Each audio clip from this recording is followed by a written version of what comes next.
Today we will study about microbiology. In order to study infections, we need to know a little bit about microbiology and why it is important. So what our Ayurveda says about microbiology. Pratyaksham hi alpam, analpam, apratyaksham asti. It means pratyaksh hi alp hai. जो प्रत्यक्ष है वो अल्प है. अल्प means it is less. अनल्पम अप्रत्यक्षम अस्ति. जो अप्रत्यक्ष है मतलब जो हमें दिखता नहीं है, the things which we cannot see, they are analpam. Analpam means they are in huge quantities, they are not less. यद यद आगमन अनुमान युक्ति अभिलुप्यते अभि उपलभ्यते. Right? So how do we see the aprathyaksh? Through agam. Agam means aptopadesh, through anuman and through yukti. So in Ayurveda also we believe that things which we cannot see, they are in huge quantity and they can be perceived either by the existing scriptures or by the aptopadesh, or they can be perceived by applying some yuktis or by making some guesses. So in Atharvaveda, two types of krimi are described, drishya and adrishya. Adrishya means which are invisible. And further, these krimis, they are also called as durnam and sunam. Sunam means non-pathogenic and durnam means pathogenic. Pathogenic means which causes pathogenesis, which causes some abnormality or disease. Also, Acharya Charaka has stated two types of krimis, and these two types of krimis are also pathogenic and non-pathogenic. So agantuj vyadhis are caused by krimis. Also, Acharya Shushruta has described many diseases like kushta, jwara, shosha, which are contagious and which spreads through direct contact or by using the contaminated objects. So in Ayurveda also there are various mentioning of microorganisms. So let us learn the modern developments. So in 1676, Antony von Leeuwenhoek, we already know this name, he developed a microscope. You can see the microscope, this microscope, this rat catching device like microscope. So the Antony von Leeuwenhoek, the great scientist, was called as father of microbiology because he used to observe minute things under his microscope. However, first recorded microscopic observation was made when Robert Hooke made a good microscope and started observing the molds, the fungi under it. Now let us see what is microbiology. We already know that the things around us, the living things around us, constitutes of plants and animals. We can very much see the plants and animals. We broadly categorize the living forms into plants and animals. So Aristotle, the father of medicine, he classified living organisms into plants and animals. Then in 1866, Ernest Haeckel, after the discovery of microscope, he classified another group of organisms. They were called as protists. They were neither called as plants or animals, but they were called in between to those plants and animals, and they were microscopic.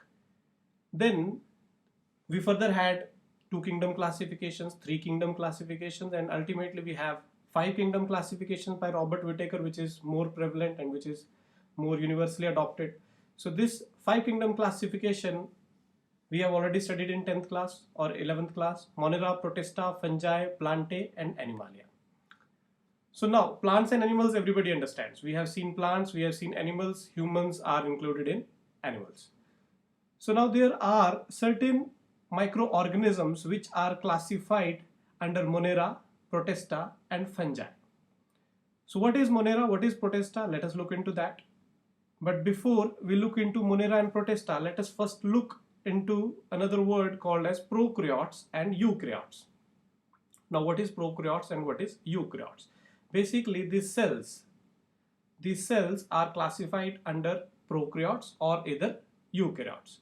So the prokaryotes were the previous cells or the archaea cells or the cells which came into existence first. So these prokaryotic cells, they were ancient cells, and they were having difference in their cell organelles. In fact, they were not having any cell organelles. All the membrane bound organelles were absent in them. The DNA was lying in the cytoplasm freely without any membrane. The ribosomes are also of 70S rather than of 80S. So the protein manufacturing machinery is different. And the eukaryotic cells have membrane bound organelles like nucleus, like mitochondria, like Golgi apparatus. So these cells which have membrane bound organelles, they were classified under eukaryotes, and although there were many other differences like ribosomes. And the previous cells, the ancient cells, they were put under the category of prokaryotes. So prokaryotes and eukaryotes are the first division that the scientists made once they got to know the internal structures of the microorganisms. So the Monera, they included the prokaryotes. The prokaryotes which were unicellular, which are unicellular, and which were not having any organelle inside them, or not any membrane bound organelle. Similarly, the eukaryotic cells which were unicellular and some of the multicellular like some algae, those eukaryotic unicellular, mostly unicellular organisms were classified under protists. And the next category is fungi. Fungi, they were having characteristics of both plants and animals. Now, what is the peculiar about Monera and Protista, that apart from few exceptions, none of them they could photosynthesize, whereas Plantae can photosynthesize. So some of the characteristics in fungi, they are from plants, and some of the characteristics are from animals, right? We already know what fungi is. So Plantae, we already know plants and animals. So this 5 kingdom classification is just for your knowledge. So the prokaryotic cells, once again, the prokaryotic cells, the cells which do not have any cell membrane, which do not have any membrane bound organelles, those moneras, right, those prokaryotic cells were called as moneras, and those moneras or those prokaryotic cells contains the bacteria which we are now concerned of. The protists, which are eukaryotic cells, example protozoa, example malaria, the protozoa which causes malaria. So these protists are eukaryotic cells, whereas bacteria are prokaryotic cells. So let us talk about the thing which we are concerned of, infection. So the infection in human beings is mostly caused due to these agents, these microorganisms. Prions is not a microorganism, it is just a protein. It is just a protein which is, you can say it is a mismanufactured proteins produced by either by the body itself or by some other body, by some other animal which comes into the human being, and it deranges other proteins also and causes certain diseases. One example of prions is mad cow disease, which comes by eating cows, right? From cows, this deranged proteins, basically proteins are helical structures. They are alpha helical structures, just like DNA, proteins are also helical.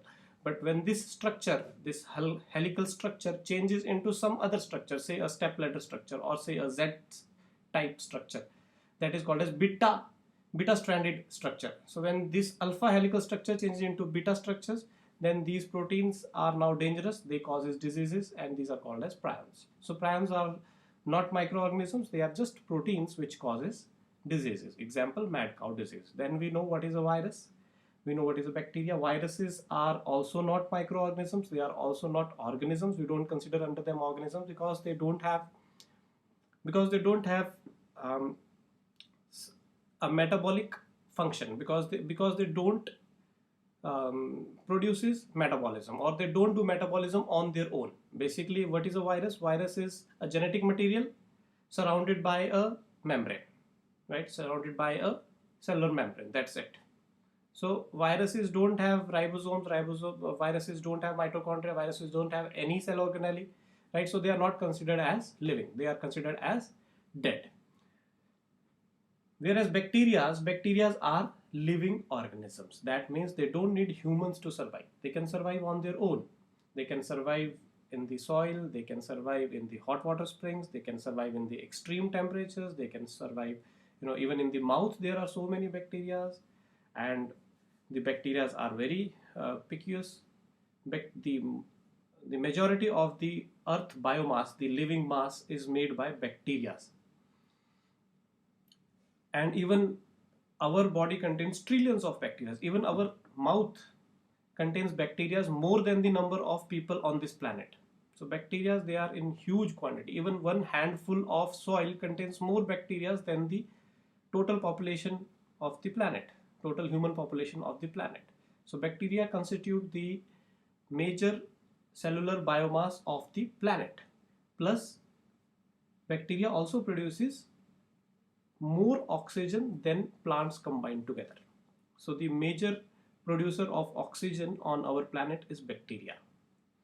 Then we have protozoas, then we have helminths. Now protozoas they are unicellular organisms, protozoas, but they are eukaryotic organisms. If you see the bacteria are prokaryotic microorganisms, whereas protozoas are unicellular but eukaryotic microorganisms. Now, why I am stressing on prokaryotes and eukaryotes? Because prokaryotes and eukaryotes have different cellular machinery. So when they have different cellular machinery, we will be requiring different agents to kill them. For example, if we know that antibiotics are used for bacteria, but those antibiotics cannot be used for protozoa, because antibiotics works for prokaryotic organisms, not for eukaryotic organisms. Or the antibiotics won't work for virus, or the antibiotics won't work for helminths, like that. So we need different chemicals, or we need different life killing chemicals for different organisms. So then we have helminths. Helminths are the worms, the tapeworms, the hookworms.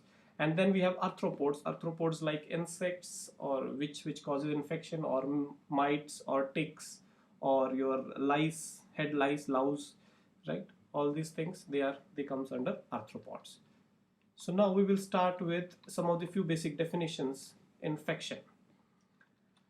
So I'll just skip these definitions because they are self-explainable, nothing much to explain in them. So you know what is infection, right? Infection is any organism which causes disease, as simple as that, right? Which causes disease. Then how do the infection transmits from one person to another, right? We'll study about that. So infection might travel from one person to another. It might travel from an infected person to a healthy person, or it might travel from an infected animal to a healthy animal.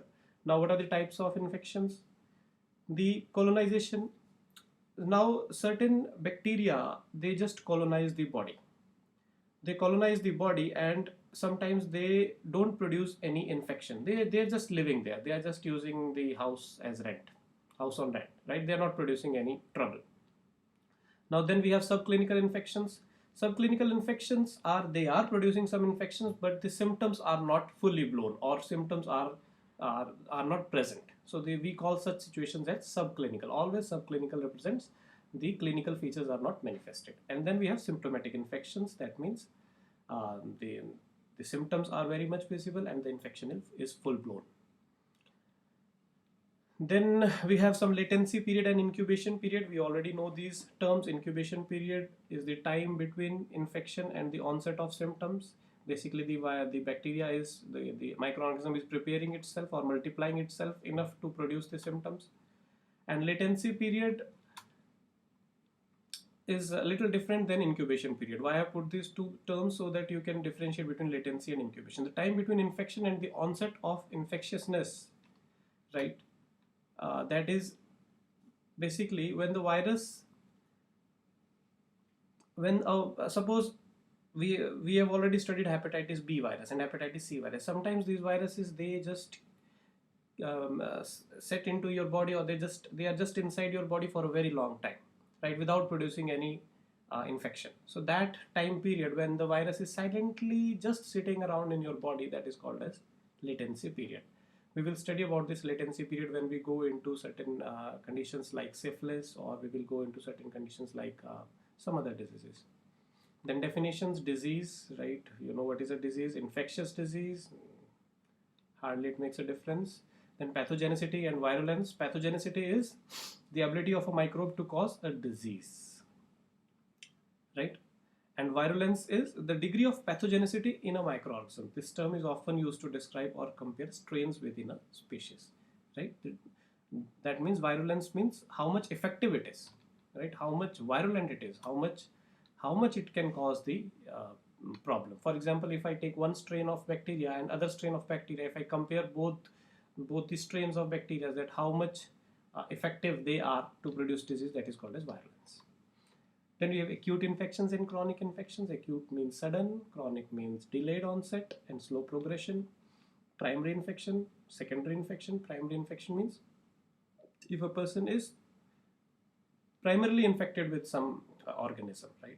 Secondary infection means if a person is having, say, a viral infection, and after that viral infection he suddenly got a other bacterial infection, then that is called as, the bacterial infection is called as secondary infection. The primary infection makes place, or the primary infection depresses the immunity so that the secondary infection can jump on. Then we have localized infection versus systemic infection. Localized means it is particular to a region. For example, cellulitis. Sometimes we get a boil over our body part, that is a localized infection. And for example, if your eye is infected, that is a localized infection. Systemic infection means which involve the complete system. For example, fever. Or for example, malaria. Malaria is a systemic infection. Clinical infection versus subclinical infection. Clinical infection with obvious observable and detectable symptoms, right, which is clinically manifested. Subclinical again means which is the clinical features are not full blown, or clinical features are not there. Opportunistic infections. Now, certain microorganisms, they are residing in our body, and some of them, they are even pathogens, but they are not producing any disease. They are just staying there. But as soon as the immunity of the body goes down, say because of malnourishment or because of some other disease, for example diabetes, then these infections, these microorganisms, they start causing infections. Those are called as opportunistic infections. Then certain other definitions like epidemiology, right? What is epidemiology? Epidemiology is the study of transmission of disease. So we always study first epidemiology in a disease. After the definition, epidemiology is how the disease is transmitted from one person to other. Then communicable disease, right? Disease which can be transmitted from one person to another. Contagious disease, right? Contagious means which can easily spread. And then non-communicable disease, right? A disease that is not directly spread from one person to another. Then endemic diseases, epidemic diseases, and pandemic diseases.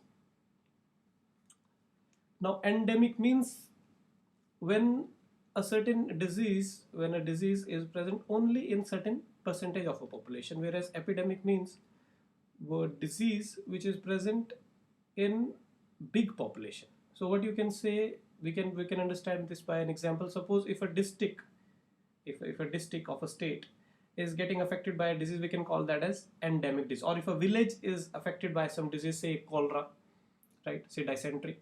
So if all the village people of one village are affected by a disease, we can call that as endemic. Epidemic means if the complete state is, or complete country is having that disease. Pandemic means global, just like coronavirus these days.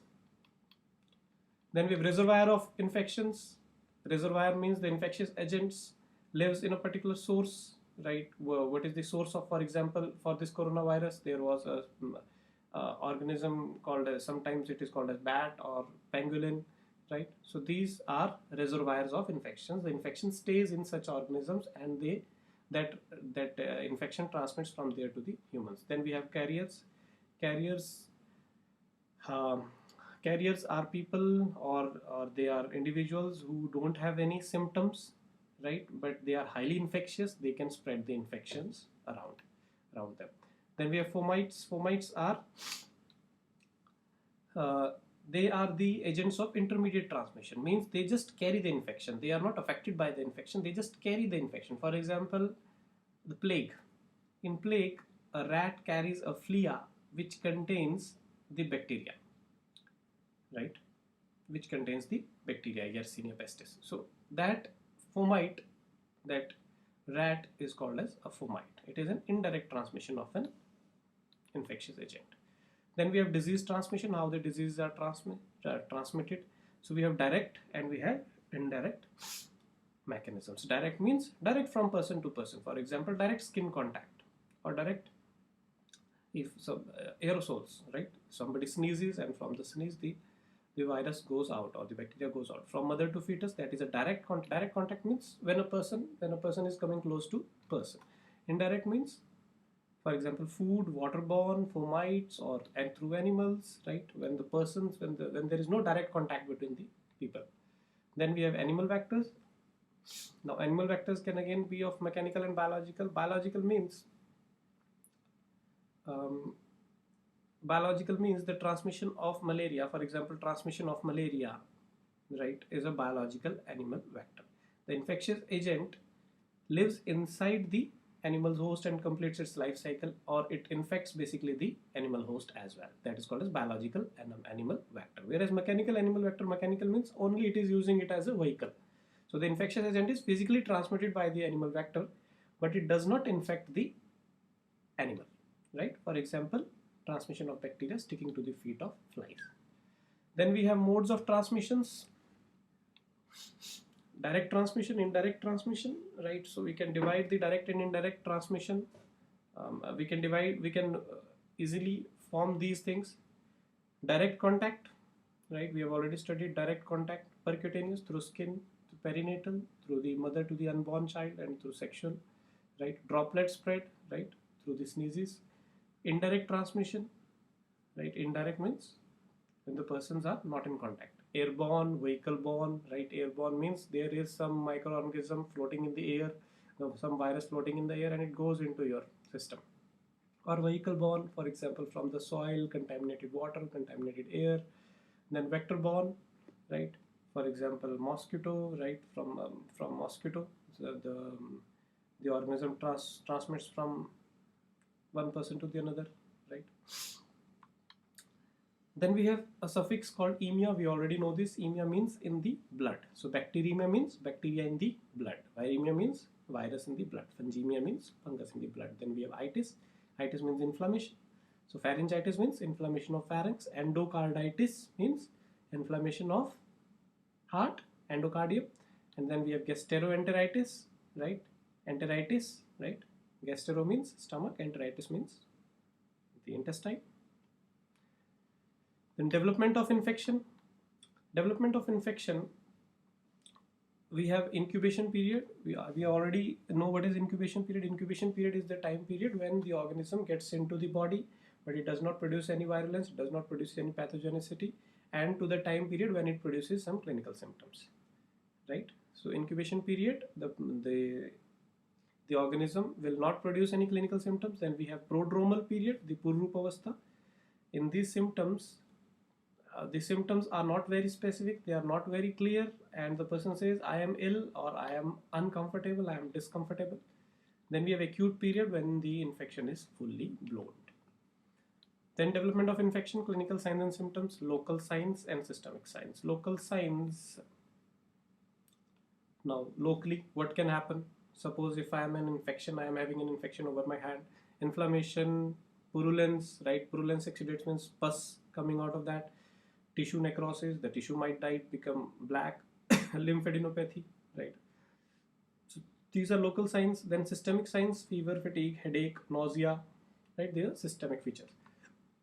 The generalized stages of infection, the pathogen enters, it colonizes a particular site, right? For example, some viruses, they go to the liver cells and they colonize the liver. Some viruses, they go to the respiratory tract, they colonize the respiratory tract, right? Then we have an incubation period when the microorganism is preparing itself to attack. Then the prodromal symptoms, right? The initial symptoms or the unspecific symptoms. Then we have invasive period, right? Invasive period means when we have acute infection or when we have the actual clinical features. Diagnostics. Now, how these microorganisms are diagnosed? So there are many methods. I have not summed all of them. However, I have some few of them, right? So the most previous and easy method are stains. We stain the bacteria, right? We will study about these stains. Then we culture the bacteria, right? We take the bacteria, put it in a growing medium, for example agar agar, and we put that bacteria into that, and we allow the bacteria to grow, and then we check for that bacteria, or we do certain testing with that bacteria regarding to some antibiotics, or regarding to some staining, or regarding whatever. So we culture the bacteria, we basically proliferate the bacteria, and then we do the testing so that we can recognize the species of that bacteria. Then we have dark field microscopy or fluorescent microscopies. We might talk about them later. Then we have blood tests, right? So blood test in a general, in a nutshell, we can summarize things, although there are many exceptions. Bacteria, leukocytosis. When the WBC levels are up, we say it is a bacterial infection. Viruses, leukopenia, right? Right? When the leukocytes are less, when the WBCs are less, we call that it is a viral effect, viral infection. Then if the neutrophils are increased, we say it is an acute. If the lymphocytes are increased, we say it is a chronic infection. These are general things, not very specific to all. Then we have another test, polymerase chain reactions, reverse transcriptase, where we reverse transcript the DNA of the virus, and we make multiple copies of that DNA virus, and we do the testing. For example, PCR test is being done for coronavirus to detect the coronavirus, the COVID-19. Then we have antibodies and antigen testing. We can specifically test the antigens and antibodies. For example, we have already studied the hepatitis, right? The hepatitis, we do the antigens and antibody testing. So let us have a break, and then we will start the bacterial infections.